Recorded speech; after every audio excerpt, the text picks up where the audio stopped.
오늘 하나님 말씀 보겠습니다. 오늘 하나님 말씀은요, 로마서 12장 19절에서 21절 말씀입니다.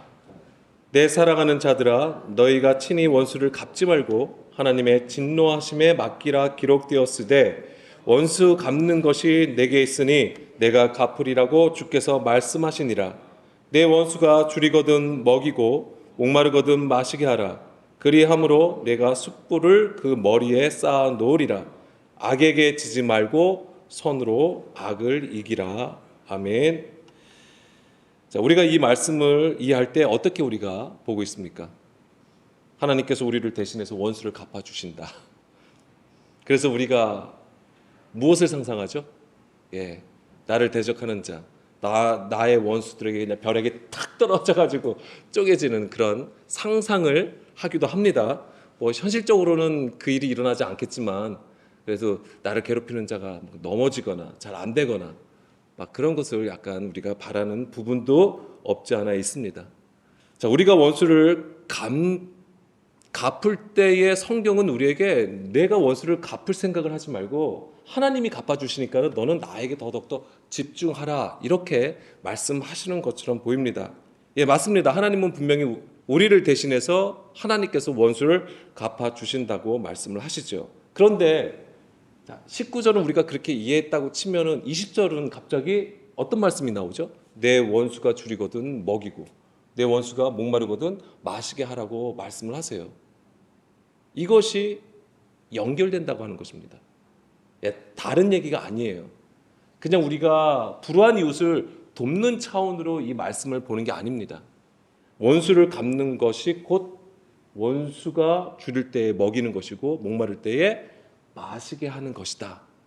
그리고 이것은 곧 무엇이라고 말씀을 하시냐면은 숯불을 그 원수의 머리 위에 쌓은 것과 같다라고 말씀하세요. 이 숯불을 머리 위에 쌓았다라고 하는 것은 하나님의 심판이 임한 것이죠.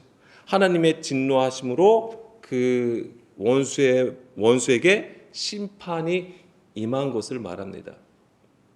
그러면 우리가 집중해야 되는 것은 무엇입니까? 무엇을 집중해야 될까요? 원수가 줄일 때 먹게 하도록, 원수가 목마를 때에 마시게 하는 것에 집중해야 되는 것입니다. 그것을 오늘 좀 살펴보려고 합니다. 자, 하나님이 우리를 대신해서 원수를 갚아주신다고 했을 때 그것이 무엇을 의미하냐면, 우리가 이 말씀을 보려면 이제 출애굽기 14장 13절, 14절 말씀을 연결해서 같이 봐야 됩니다. 출애굽기 14장 13절 말씀 보게 되면 모세가 백성에게 이르되 너희는 두려워하지 말고 가만히 서서 여호와께서 오늘 너희를 위하여 행하시는 구원을 보라. 너희가 오늘 본 애굽 사람을 영원히 다시 보지 아니하리라. 여호와께서 너희를 위하여 싸우시리니 너희는 가만히 있을지니라. 아멘. 여기서 보면은 모세가 우리에게, 그러니까 이스라엘에게 얘기하는 것은 무엇입니까? 너희가 두려워하지 말라고 하는 거예요. 근데 이것은 우리도 항상 얘기하는 겁니다. 세상을 향하여 두려워하지 말라. 원수를 향하여 두려워하지 말라. 사탄 마귀를 두려워하지 말라. 하나님께서 함께 하신다라고 하는 거잖아요. 그런 메시지인데 여기서 두려워하지 말고 대신 뭐 하라고 얘기하냐면 가만히 서서 여호와께서 오늘 너희를 위하여 행하시는 구원을 보라라고 얘기를 합니다. 그래서 여기서 가만히 서서라는 것을 알아야 되는 거예요.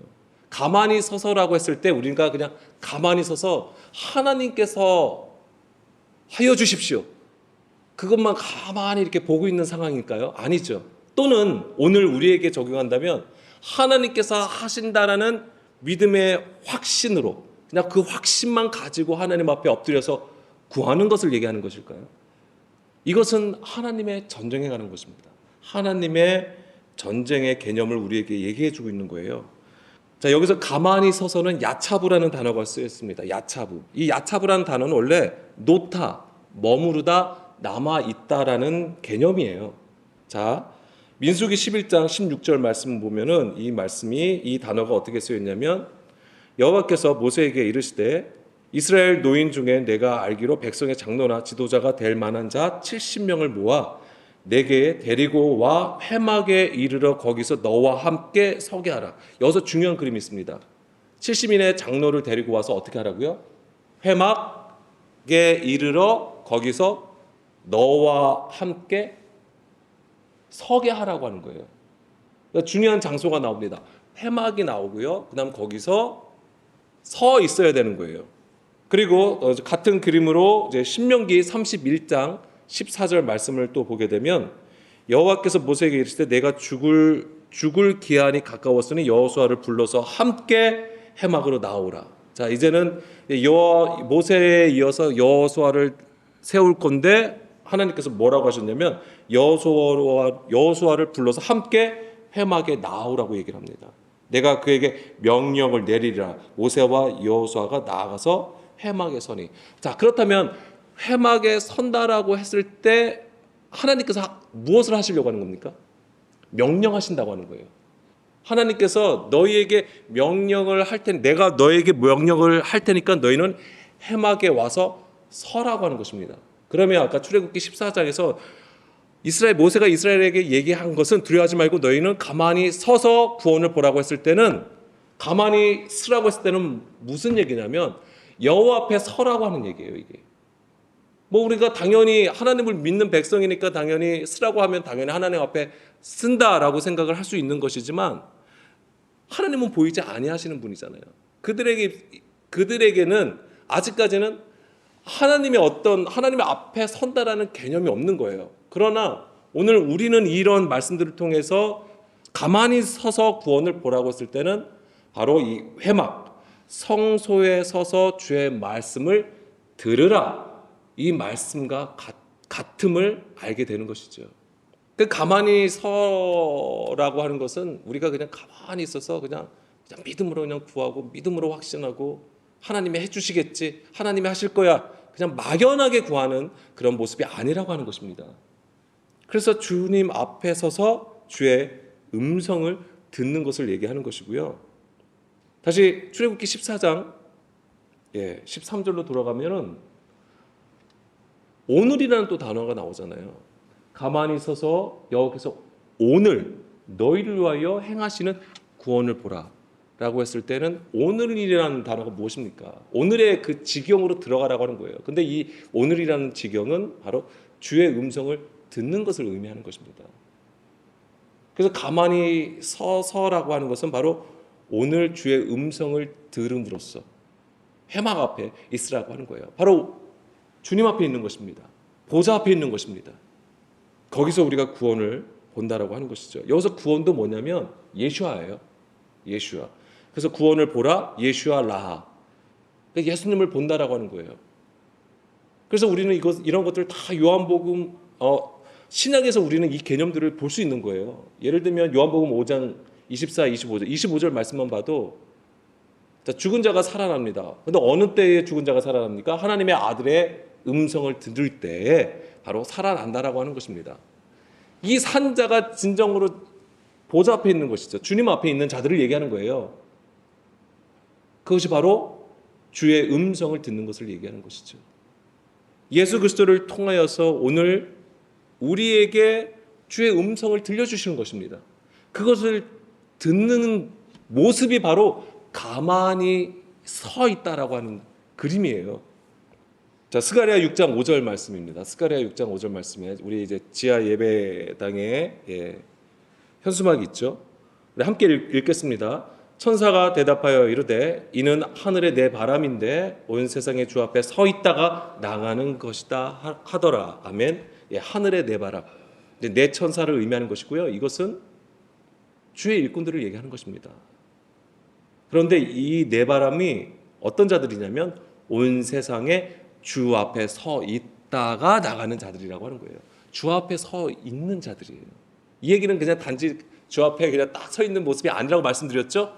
주의 음성을 듣는 것입니다. 주의 명령을 듣는 것입니다. 그래서 온전한 들음을 통하여 그 믿음으로 뭐예요? 그 안에 온전히 그 말씀이 새겨진 자들. 그래서 계시록에처럼 말씀들이 된 자들을 얘기하는 거예요. 이 말씀들이 된 자들로 하여금 하나님께서 파송하시는 거죠. 이것이 바로 오늘 우리에게 필요한 가만히 서 있는 신앙의 자세라고 하는 것입니다. 이들이 하는 일이 그럼 뭐예요? 이들이 온 세상의 주 앞에 서 있다가 나간다고 하는 것입니다. 그러면서 6절 이후에 보면 뭐 검은 말 나오고 흰 말 나오고 막 그렇잖아요. 뭐예요? 이게 하나님의 전쟁을 하는 거예요. 근데 그들의 전쟁의 무기는 무엇입니까? 말씀들이라고 하는 것이죠. 그게 바로 원수를 이기는 거예요. 세상의 임금을 이기는 것이고. 그래서 다니엘서 7장 2절 3절 말씀하고 연결해서 보게 되면은 다니엘이 진술하여 이르되 내가 밤에 환상을 보았는데 하늘에 네바람이 큰 바다로 몰려 불더니 네 바람, 아까 네 천사, 주의 일꾼들 그들이 어디로 갑니까? 바다로 가잖아요. 큰 바다로 몰려 불더니 큰 짐승 넷이 바다에서 나왔는데 그 모양이 각각 다르다. 바로 이거잖아요. 세상의 물을 물러가게 하는 것이죠.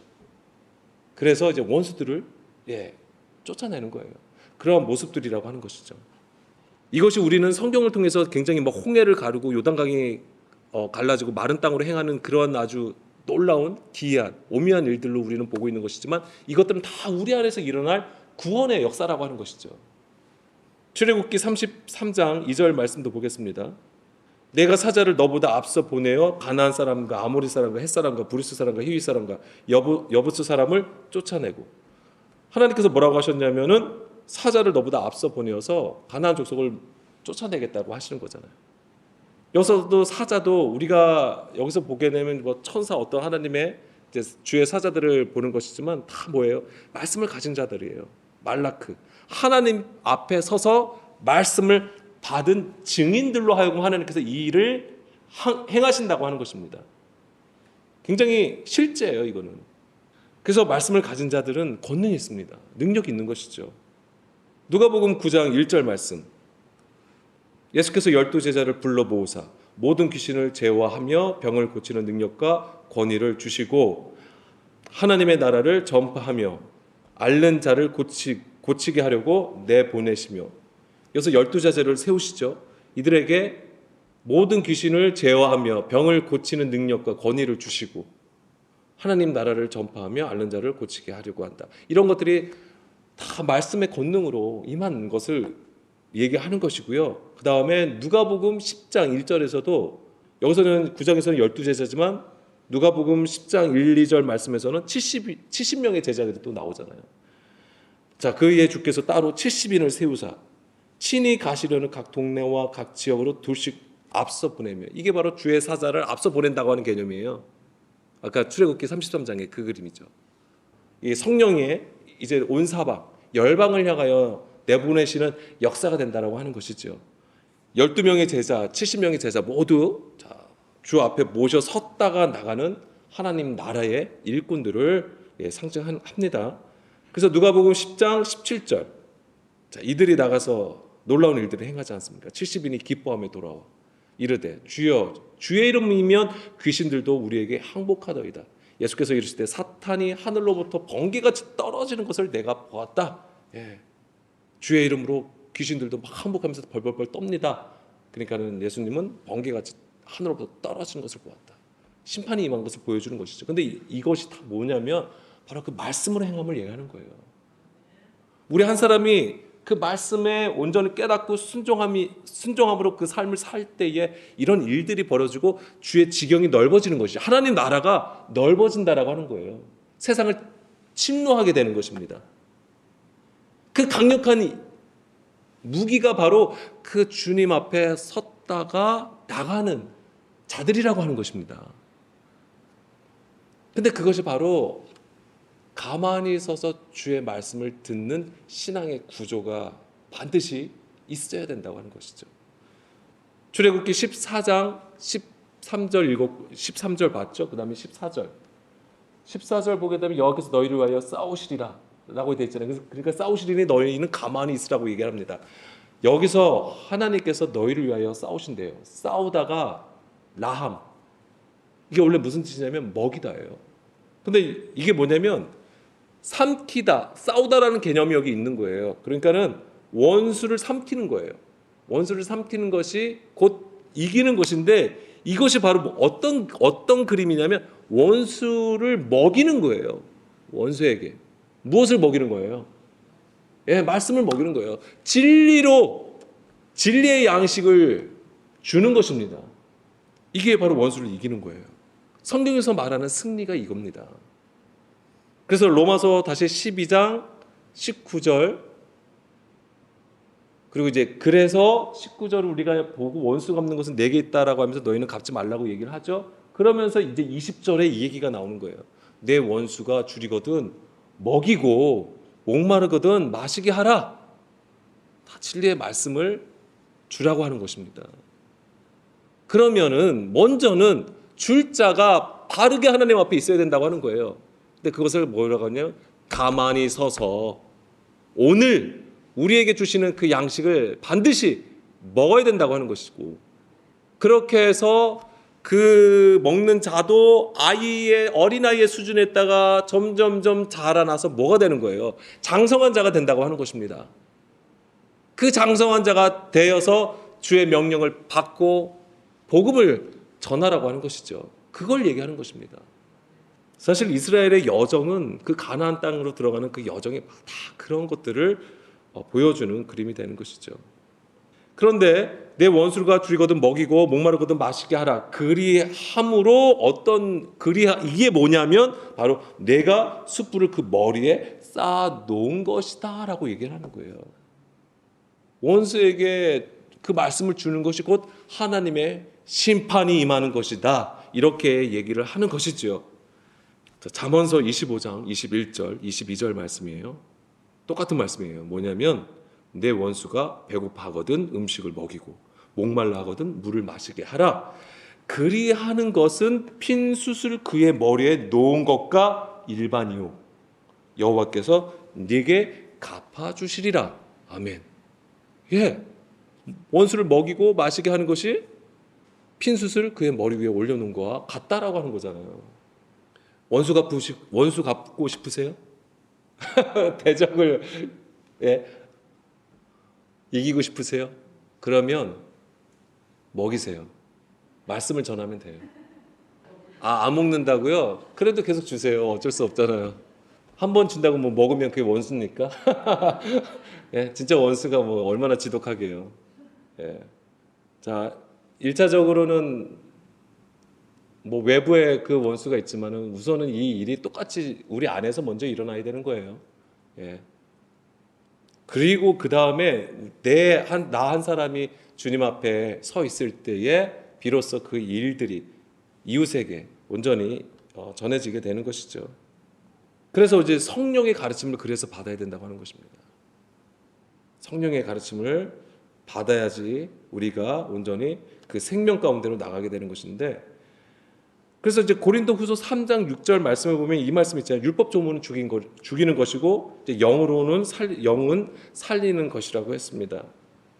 그래서 이제 율법 조문은 사람의 계명, 가르침을 얘기하는 것이고, 예수님 당시에 예수님이 유대교 바리새인 서기관들에게 하신 말씀이 그거잖아요. 너희가 사람의 계명으로 하나님을 섬기고 있는 것, 그것은 외식이 된다라고 하는 것이고, 그것을 책망을 하셨다라는 것을 우리는 압니다. 그들 스스로가 말씀을 가지고 있어도 결국에는 주님 앞에 가만히 서 있지 못했던 것이죠. 뭔가 굉장히 산만해요. 하나님을 섬겨도 굉장히 그들이 실제로 산만하다고 말씀드리는 게 아닙니다. 이것 또한 오해하지 마세요.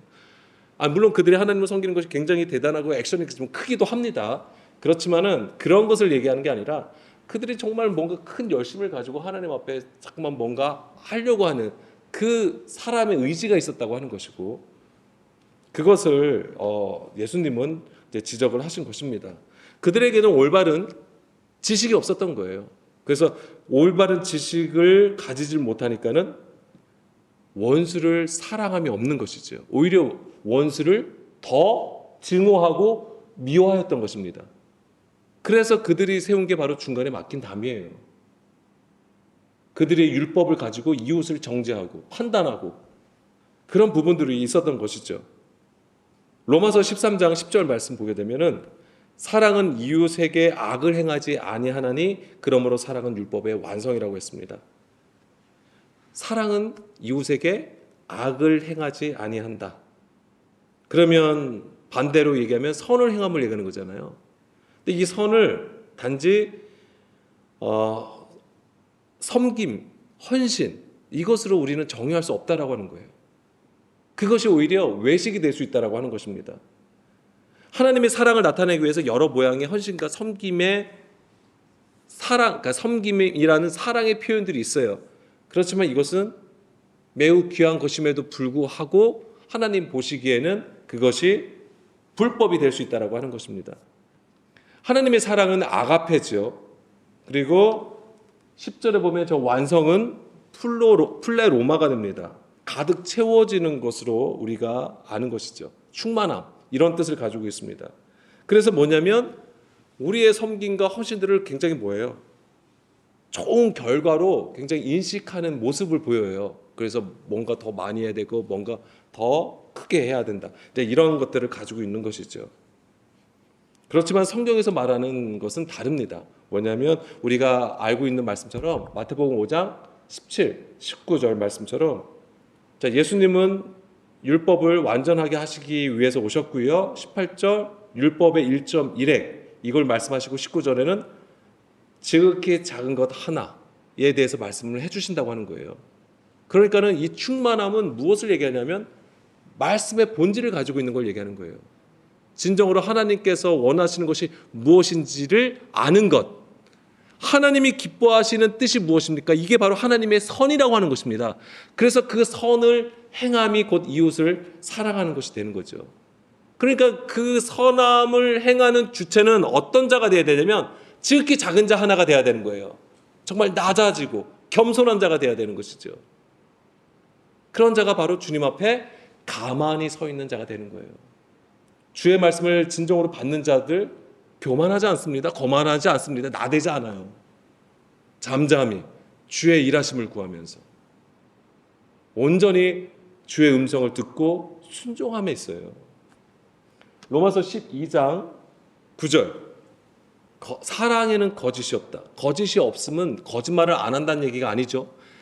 거짓이 없으면 진리가 있음을 얘기하는 거예요. 그래서 성경에서 거짓말이라고 하는 것은 진리가 없는 상태가 거짓말이 되는 거예요. 거짓이 없다라고 하는 것은 진리 가운데 있다. 그래서 그 진리 가운데 있으면 뭐예요? 악을 미워한다. 선에 속하여진다라고 하는 거예요. 하나님이 예수님을 사랑하신 이유, 예수님을 그렇게 사랑하신 이유가 그냥 단지 하나님의 아들이기 때문에 뭐 그 이유도 있을 수 있겠지만은 성경은 뭐라고 얘기했냐면 예수님은 악을 미워하고 선을 사랑한다고 되어 있어요. 이 악을 미워하고 선을 사랑함이 곧 아까 원수에게 먹이고 마시게 하는 거예요. 이게 여기서 선에 속하다고 했잖아요. 속하다. 이게 뭐냐면 선 가운데 온전히 달라붙어 있는 거예요. 그러니까 선이라는 게 아까 다시 말씀드린 것지만 하나님의 기뻐하시는 뜻이라고 했어요. 그래서 그 하나님의 뜻 가운데에 온전히 딱 다바크한 상태가 선에 속하라예요. 그냥 선을 그냥 알고 이것이 선하고 착한 일을 행하는 것에 있는 게 아니에요. 하나님의 뜻에 온전히 듣고 다바크 달라붙어 있는 상태. 그걸 얘기하는 것입니다. 그래야지만이 10절부터 이 일이 온전해지는 거예요. 뭡니까? 형제를 사랑하고 서로 우애하고 존경하기를 서로 먼저 하며 부지런하여 게으르지 말고 열심히 품고 주를 섬기라. 소망 중에 즐거워하며 환난 중에 참으며 기도에 항상 힘쓰며. 여기서 보면 사랑하는 것, 존경하는 것, 열심을 품고 부지런히 행하는 것, 즐거워하는 것, 기도하는 것, 성도들의 쓸 것을 공급하고 대접하기를 힘쓰는 것, 이런 것들이 다 뭐가 되냐면 사람의 열심으로 수고하면 안 되게 되는 거예요. 똑같은 모양을 가지고 있어도 우리가 진정으로 하나님의 선에 속하여지면 이것이 하나님이 기뻐 받으시는 일들이 되는 것이고, 그렇지 아니하면 그냥 사람의 열심이 되는 거예요. 자기의 의를 세우는 것에 불과하다고요. 이것이 바로 헛되다고 하는 것이잖아요. 그렇지만 우리가 온전히 주의 말씀을 들음으로써 그 온전함에 들어감으로써, 그래서 온전히 주의 사랑을 나타냄으로써 그 말씀의 완성으로 우리가 주님과 함께 있게 되는 것이죠. 그것이 바로 하나님의 영광입니다. 그러니까 주의 뜻을 온전히 알고 그분에게 우리가 온전히 다바크해야지만이 하나가 됨을 얘기하는 거예요. 온전한 하나, 연합된 것을 얘기하는 것입니다. 그래야지만이 우리가 진정으로 이웃을 사랑할 수 있다. 그래서 이제는 마치겠습니다만 우리가 원수를 사랑함은 곧 그 원수에 대하여 먹이고 마심이 있어야 되는 거예요. 바로 우리가 계속해서 나눴던 것입니다. 사실 원수를 향하여 그 진리의 말씀을 전하는 것, 복음을 전하는 것, 그것을 우리가 얘기하는 것이지만 오늘 우리가 정말 집중해야 될 것은 주님 앞에 가만히 서서 주의 구원을 볼 수 있어야 된다고 하는 거예요. 저는 이것이 아브라함이 이삭을 데리고 갔을 때에 그 눈을 들어서 그것을 바라본 그 그림으로 저는 사실은 떠올렸습니다. 오늘 우리도 또한 눈을 들어서 하나님을 볼 수 있어야 되는 것이죠. 근데 이것이 막연한 게 절대 아닙니다. 막연한 게 아니에요. 우리가 말씀을 보고 깨달음이 바로 그러한 하나님께서 약속하신 지경으로 들어가는 길이라고 하는 것입니다. 그래서 우리가 말씀을 보는 것을 게을리지 아니하고 오늘도 주의 뜻을 구하면서 성령님의 가르침을 우리가 함께 구했으면 좋겠습니다.